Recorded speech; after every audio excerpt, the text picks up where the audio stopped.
Eduardo da Costa para fazer o segundo painel, cuja temática será o aspecto filosófico, com o tema O que há de novo. O Homero é advogado, graduado pela Universidade de Cruz Alta, graduado em Filosofia pela Universidade Federal de Pelotas, possui especialização em Lógica e Filosofia das Ciências pela Universidade Católica de Pelotas e em Administração de Recursos Humanos pela Fundação Getúlio Vargas.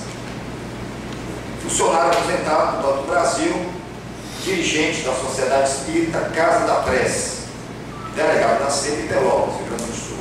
Portanto, vamos passar a palavra ao Homero para que nos traga então a sua palavra em torno do tema O que há de novo, aspecto filosófico do Espiritismo.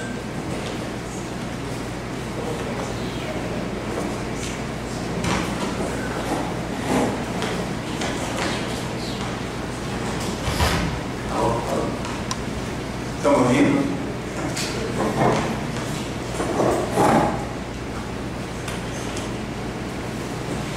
Bom dia, amigas e amigos que participam deste fórum. Agradeço em especial aos amigos da SEB que nos deram a oportunidade de conhecer esta bela fortaleza. Desculpem. Esta bela João Pessoa, a influência do André Luiz ali, João Pessoa, mas eu vou compensar. Diz que é o primeiro lugar da América do Sul onde nasce o sol. E é o ponto mais oriental do Brasil. Isto traz um compromisso adicional à SEB e a João Pessoa, porque ele disse que o conhecimento vai do Oriente para o Ocidente. Então o compromisso é grande, né? Agradeço então essa oportunidade de compartilhar com os amigos a honra de pertencer a esta mesa juntamente com o professor Celestino. Já assisti muitas palestras, já vi suas obras, algumas delas, não todas, e ao Breno, estou conhecendo hoje, que nos transmitiu uma excelente palestra sobre o aspecto científico do Espiritismo. E o tema é Espiritismo, Filosofia, o que há de novo. A filosofia, para falar um pouco genericamente, não se propõe a dar respostas definitivas. A resposta definitiva é o fim da filosofia. A filosofia se propõe a perguntar sobre a realidade, sobre o que é. E de uma resposta obtida, nascem novas perguntas, todas elas em busca de obter informações sem a preocupação de dar uma resposta definitiva. Isto é um dos caracteres fundamentais do Espiritismo, não ser um conhecimento fechado, estanque, pronto, acabado, mas ser um movimento que acompanha o seu tempo. Vou fazer uma leitura comentada. Sei que ler nunca é muito bom, mas às vezes a gente precisa se apoiar no texto para fazer os comentários. Começo com uma frase de Pascal: o silêncio desses espaços infinitos me apavora. Allan Kardec cita o axioma "nada há de novo debaixo do sol", afirmando que o Espiritismo não ensina nenhuma verdade absolutamente nova. Porém, na introdução do Livro dos Espíritos, ele deixa claro que escreverá sobre coisas novas, as quais requerem termos novos, com vistas a evitar a anfibologia, o duplo sentido que muitas palavras adquirem com o tempo. elas, espiritual, espiritualista, espiritualismo, já possuíam acepção bem definida, Kardec, então, denomina a nova doutrina de espiritismo e os seus seguidores de espíritas ou espiritistas. Essas duas passagens de sua obra, lidas isoladamente e apressadamente, podem sugerir uma contradição. Porém, lendo com devido cuidado, percebe-se que a sua referência não é a mesma. Não sei se está bom, o microfone não está. O som está bom. Que a sua referência não é a mesma. Ao afirmar que o Espiritismo ensina poucas verdades absolutamente novas, ou mesmo nenhuma, o codificador refere-se ao fenômeno. Cito Kardec: só as verdades eternas são absolutas. As que o Espiritismo prega, sendo fundadas sobre leis naturais, existiram de todos os tempos, pelo que encontraremos em todas as épocas esses germes que, mediante estudo mais completo e mais atentas observações, conseguiram desenvolver. As verdades ensinadas pelo Espiritismo são antes consequências que descobertas. O Espiritismo não descobriu nem inventou os espíritos, como não descobriu o mundo espiritual, no qual se acreditou em todos os tempos. Todavia, ele o prova por fatos materiais e o apresenta em sua verdadeira luz, desembaraçando-o dos preconceitos e ideias supersticiosas, filhos da dúvida e da incredulidade. Fim de citação. O Espiritismo nasceu do fenômeno espírita. O professor Rivaio, após acompanhar por mais de um ano as manifestações e comunicações dos espíritos, convenceu-se de que aquilo que acontecia nas reuniões mediúnicas que assistia nas casas da senhora Plenenonzon e depois na residência do senhor Rodin não era um fútil como inicialmente pensaram. E os conhecimentos e informações obtidas eram tão significativos que mereciam um estudo de maior profundidade. A partir daí, desenvolveu a observação criteriosa e metódica dos eventos provocados por esses seres inteligentes, que se identificaram como espíritos ou gênios. Porém, o que há de novo não é o fenômeno. Este já foi observado em muitas oportunidades, em diferentes épocas, por povos pertencentes a culturas, religiões e seitas diversas. O que verdadeiramente é novo é o método de observação e análise sobre o qual Kardec esclarece. Cito Kardec novamente: apliquei a essa nova ciência, como até então o tinha feito, o método da experimentação.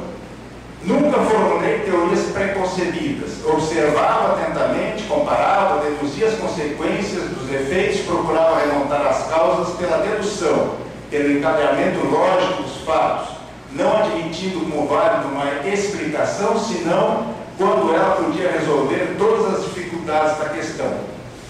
Foi assim que sempre procedi em meus trabalhos anteriores, desde a idade de 15 a 16 anos. Compreendi desde o princípio a gravidade da exploração que ia empreender. Fim de citação. Além disso, a observação dos fenômenos comprova a existência de inter-relações que se estabelecem entre o mundo que habitamos e o local de onde os espíritos se manifestam. Derivam dessas relações mútuas consequências morais.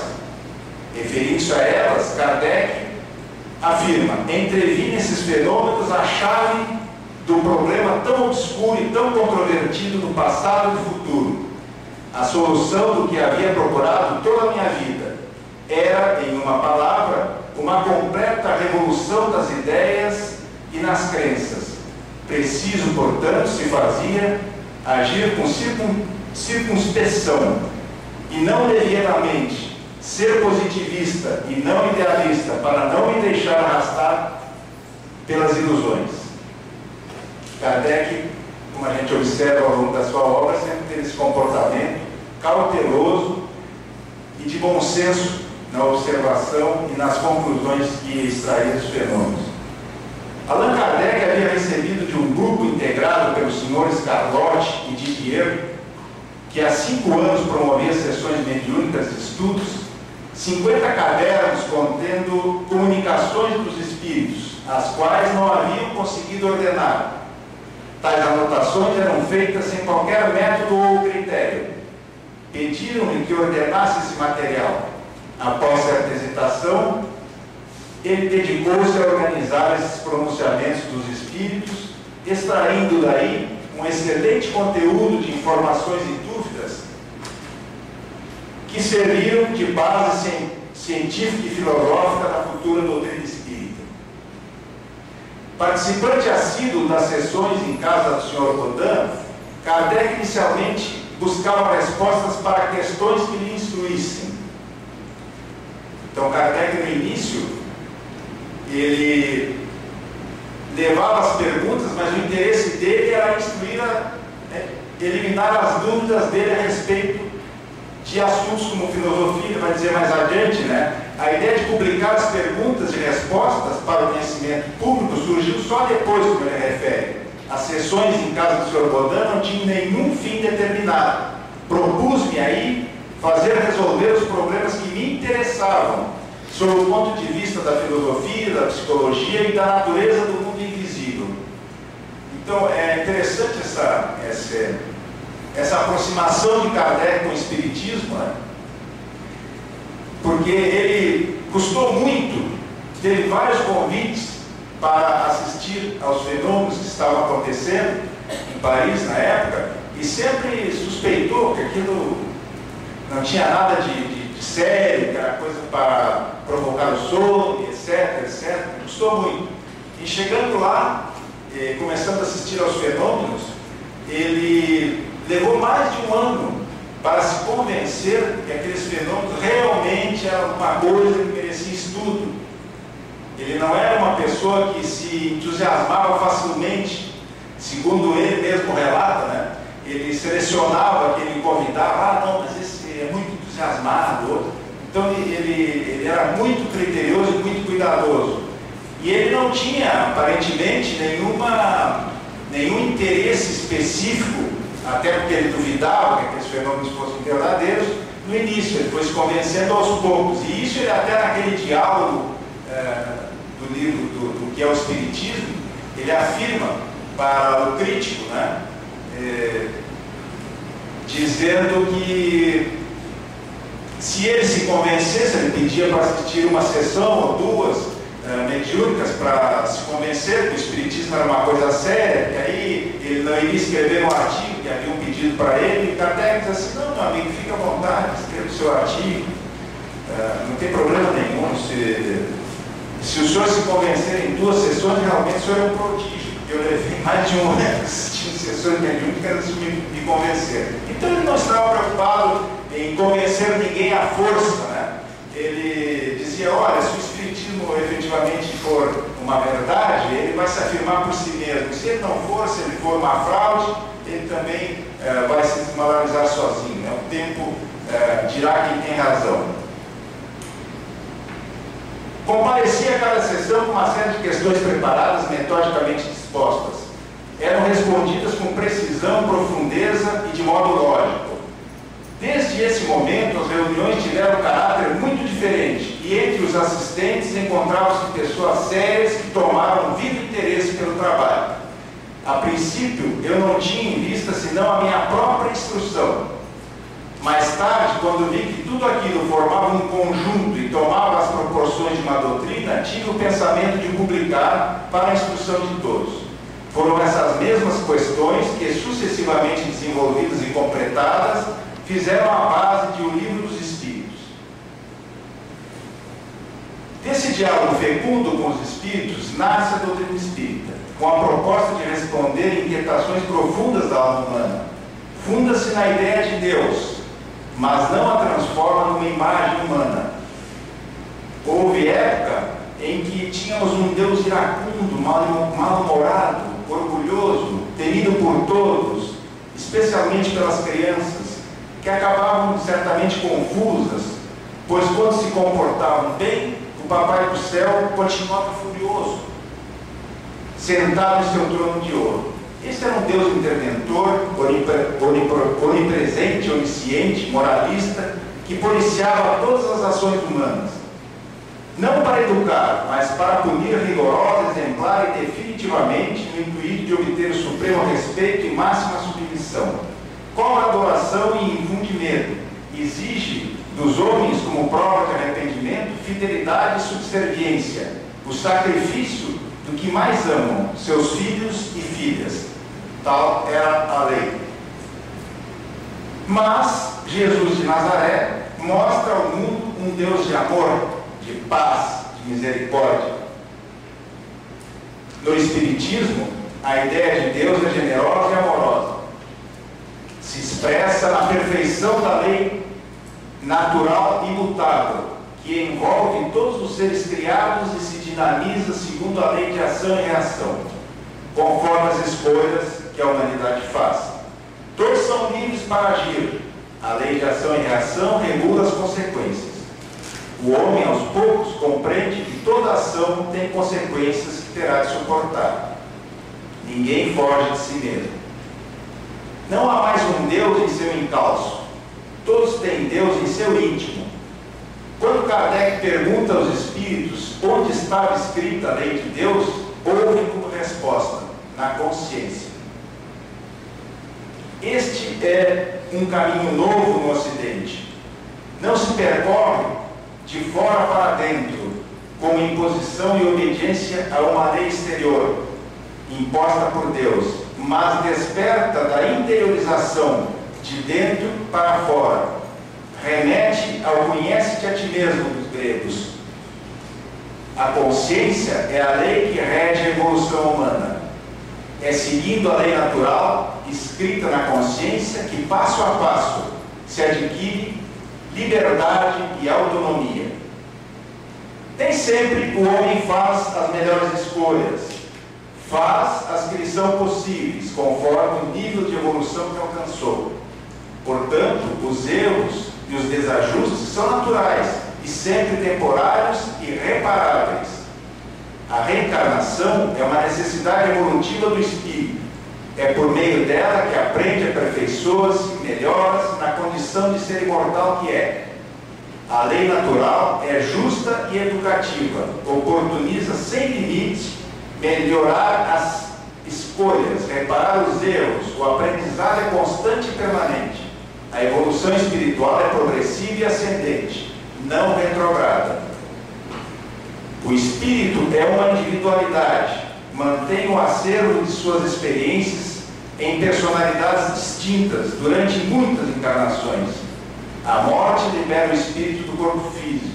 A vida inteligente, o sentimento e tudo que foi vivido até a última reencarnação continuarão em sua memória, mesmo que provisoriamente inconsciente. Se o espírito continua vivo, pensando e mantendo os sentimentos, devem querer se comunicar. Surgem assim as manifestações ostensivas que deram origem ao espiritismo. Como afirmou Kardec, os espíritos chamaram a atenção para a realidade da vida e a imortalidade da alma e despertaram o interesse pelo estudo do fenômeno espírita. A mediunidade passa a ser exercida com regularidade, analisada com método e descrita com fundamento racional. Fé raciocinada, sugeria Kardec, aconselhava Kardec. O espírito é uma inteligência atuante. A comunicação se dá neste mundo e no mundo espiritual num fluxo mais ou menos contínuo. O espiritismo, com seus fundamentos e explicações, busca despertar no homem a consciência, o amor a si, ao próximo, à natureza, à vida. A vida se transforma, mas não acaba. A evolução espiritual é o caminho para a felicidade. A busca da felicidade é o que dá sentido à vida.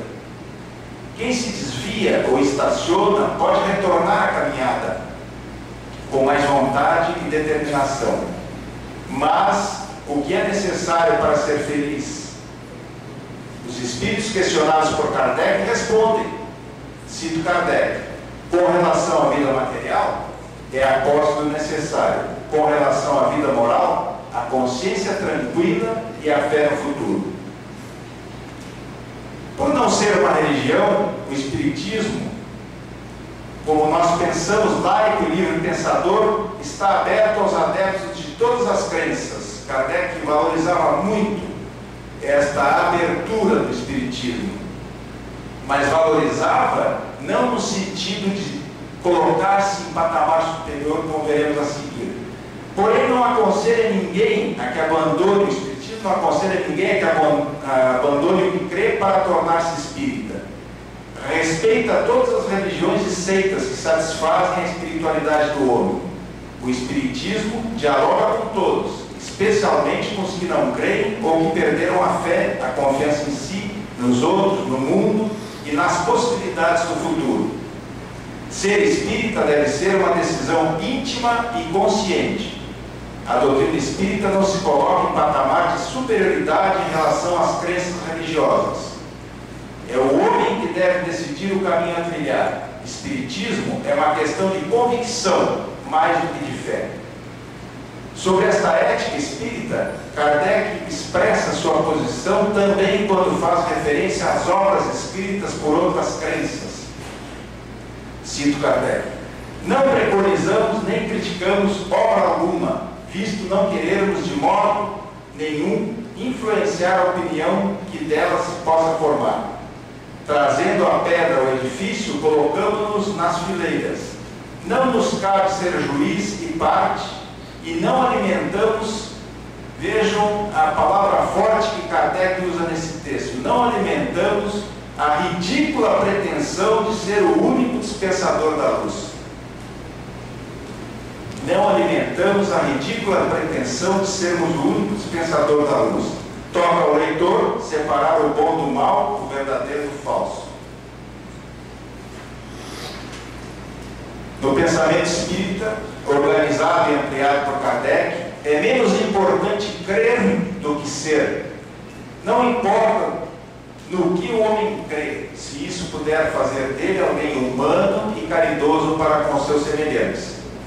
O aprendizado é individual e se amplia e desenvolve na socialização do conhecimento, na experiência que ensina para sempre.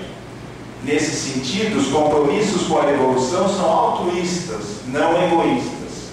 Como ensinou o grande educador pernambucano Paulo Freire, o homem é um ser de relações e não apenas de contatos.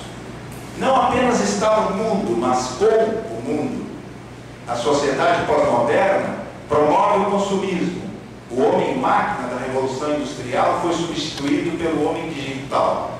O tamanho da sua rede de relacionamentos virtuais simboliza o sucesso. Há amigos virtuais e seguidores no mundo inteiro. As redes virtuais e a internet são um ótimo instrumento de relacionamento à distância. Mas a aflição da alma humana requer mais. A alma é carente de proximidade, de afeto, de compreensão, de amizade sincera e de amor. O contato é importante sim, mas a relação é insubstituível. Sentimos falta do aperto de mão, do abraço, do sorriso, do olho no olho, de ouvidos que ouçam e mesmo de silêncios, quando todas as palavras são insuficientes para explicar a dureza do mundo. O Espiritismo é respeito e consideração humana. Em essência, somos todos diferentes, temos histórias desiguais, mas a condição humana nos aproxima. Ficamos muito semelhantes, temos a mesma origem espiritual. Assim, não é demais lembrar que somos todos irmãos. Muito obrigado, amigas e amigos, pela atenção.